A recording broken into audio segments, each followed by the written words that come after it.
మా రక్తం తీసుకోండి అని రక్తదాన కార్యక్రమం పెట్టారు తెలంగాణ భవన్లో. నేను అనుకున్న కనీసం తిన్న కొవ్వు అరుగుతుంది హరీష్ రావుకు కేటీఆర్కు కొంత రక్తం ఇస్తే అనుకున్నా. వాళ్ళ కుటుంబంలో ఒక్కడు కూడా ఇయ్యలే. అమాయకులైన బీఆర్ఎస్ కార్యకర్తలు 100 మంది రక్తం ఇస్తే ప్రైవేట్ హాస్పిటల్లో పోయి కోట్ల రూపాయలకు ఆ రక్తం అమ్ముకున్నారు. ఆనాడు తెలంగాణ రాష్ట్రాన్ని దోపిడీకి పాల్పడుతుంది, 1000 కోట్లు కొల్లగొడుతుంది, అధికారాన్ని మీరే అనుభవిస్తుంది. చివరికి రోజు ప్రతిపక్షంలో ఉంటే మీ కార్యకర్తల రక్తాన్ని కూడా మోసం చేసి తీసుకొని ప్రైవేట్ హాస్పిటల్కి అమ్ముకొని పైసలు సంపాదించుకుంటున్నంటే మీరు మనుషుల, రాక్షసుల, రక్త పిపాసులా అని నేను ఈరోజు వేదిక మీద నుంచి అడుగుతున్నా. ఎందుకు ఇవ్వలేదే కేసీఆర్? ఆయనకు ఆరోగ్యం బాగాలేదనుకుందాం. హరీష్ రావు, కేటీఆర్ పాదయాత్రలు చేస్తాం, గోడలు దుంకుతాం అంటుండు కదా, చుక్క రక్తం కూడా ఎందుకు ఇవ్వలేదు మన రక్తదానంలో అని అడుగుతున్నా.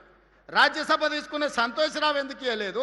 మంత్రి పదవి తీసుకున్న ఎర్రబల్లి దయాకర్ రావు ఎందుకు రక్తం ఇవ్వలేదయా? ఎందుకు ఇవ్వలేదు?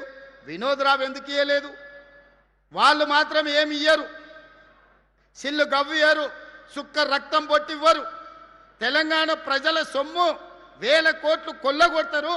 చివరికి కార్యకర్తల రక్తాన్ని కూడా అమ్ముకునే రక్త పిపాసులు ఈరోజు కేసీఆర్ కుటుంబం అని నేను చెప్పదలుచుకున్నా. అందుకే యువ మిత్రులారా, మీ జీవితాలు నాశనం చేసుకోకండి, మీ ప్రాణాలు త్యాగం చేసుకోకండి, మీ సమయాన్ని వృధా చేసుకోకండి. మీరు ధర్నాలను, నిరసనలను పోతే పోలీసులు ఏవైనా కేసులు పెడితే మీ ఉద్యోగ ఉపాధి అవకాశాలు దెబ్బతింటాయి. ఆనాడు తెలంగాణ ఉద్యమంలో పెట్టిన కేసులు ఈనాటికి మిమ్మల్ని వెంటాడుతున్నాయి, వేటాడుతున్నాయి. అందుకే మీ సోదరుడు మీ రేవంత్ అన్న ఇక్కడ ఉన్నంత కాలం మీ ఉద్యోగ ఉపాధి అవకాశాల కోసం 100% మీకోసం కృషి చేస్తా, మీ సమస్యల్ని పరిష్కరిస్తా అని చెప్పదలుచుకున్నా. ఒక పక్క